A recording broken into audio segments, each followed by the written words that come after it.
அம்ர் இப்னு as ரலியல்லாஹு அன்ஹு அவர்களின் சகோதரன், ஆரம்பத்தில் அபூஜஹலின் மருமகன், நபியவர்களால் இறை நம்பிக்கையாளர் என்று பாராட்டப்பட்ட ஒரு முஹாஜிர், ஒரு முஜாஹித்.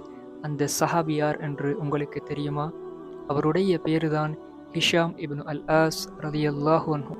இவர்கள் மக்கா நகரில் செல்வாக்கு மிக்க பனு ஜஹம் கிளையில் அல் ஆஸ் இப்னு வாயில், ஹர்மலா பின்த் ஹிஷாம் எனும் தம்பதிகளுக்கு மகனாக பிறந்தார்கள். சத்திய மார்க்கமாம் இஸ்லாத்தை அதன் ஆரம்ப நாட்களிலேயே ஏற்றுக்கொண்டார்கள். இதனால் அஸ்ஸாபிகூனல் அவ்வலூன், முந்திக் கொண்டவர்களின் பட்டியலில் இணைந்து கொண்டார்கள். முஸ்லிம்களின் மீதான குறைஷிகளின் தொந்தரவுகள் எல்லை மீறிய போது நபியவர்களின் கட்டளைக்கிணங்க அபிசீனியாவை நோக்கி ஹிஜ்ரத் செய்த சஹாபாக்களுடன் இவர்களும் இணைந்து கொண்டார்கள். ஆனால் நபியவர்கள் மதீனாவுக்குச் சென்ற செய்தியை கேள்விப்பட்டவுடன் எப்படியாவது நபியவர்களுடன் இணைந்து கொள்ள வேண்டும் என்ற ஏக்கம் இவர்களுள் பிறந்தது.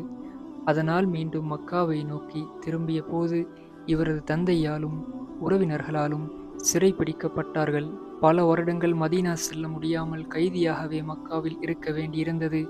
இறுதியாக அகல் போருக்கு பின்னரே அந்த விலங்குகளை உடைத்து கொண்டு மதீனாவுக்கு திரும்பி வந்தார்கள். ஹிஜ்ரி 13ஆம் ஆண்டு நடந்த ஒரு போரில் முஸ்லிம்கள் ரோமானிய படைகளை எதிர்த்து நின்ற அந்த தருணம், எதிரிகளின் பிரம்மாண்டமான படையை கண்ட சில வீரர்கள் சற்று தயங்கியதை கண்ட ஹிஷாம் ரலியல்லாஹு அன்ஹு அவர்கள் உடனே தனது தலை கவசத்தை கலட்டி எறிந்துவிட்டு தனது முகத்தை பகிரங்கமாக புலப்படுத்தியவாறு எதிரிகளின் படைக்குள் பாய்ந்தார்.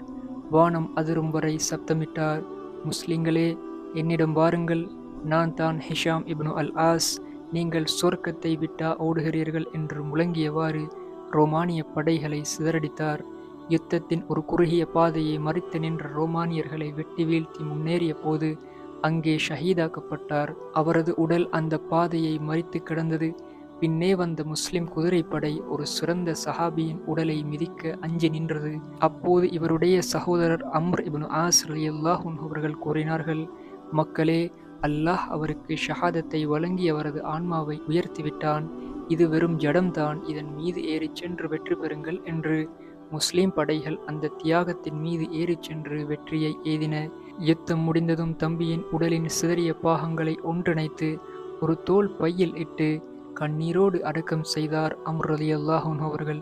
இந்த செய்தியை கேட்ட உமர் ரலியல்லாஹு அன்ஹு அவர்கள் விம்மி அழுது கொண்டே கூறினார், அல்லாஹ் அவருக்கு அருள் புரியட்டும், இஸ்லாத்துக்கு அவர் எத்தகைய சிறந்த உதவியாளராக இருந்தார் என்று. இதுதான் ஈமானை பாதுகாக்க ஹிஜ்ரா செய்த, சிறையை தாண்டி சிறகடித்த, நபியவர்களால் சான்றிதழ் வழங்கப்பட்ட ஹிஷாம் இப்னு அல் ஆஸ் இப்னு வாயில் ரலியல்லாஹு அன்ஹு அவர்களின் வாழ்க்கை சுருக்கம்.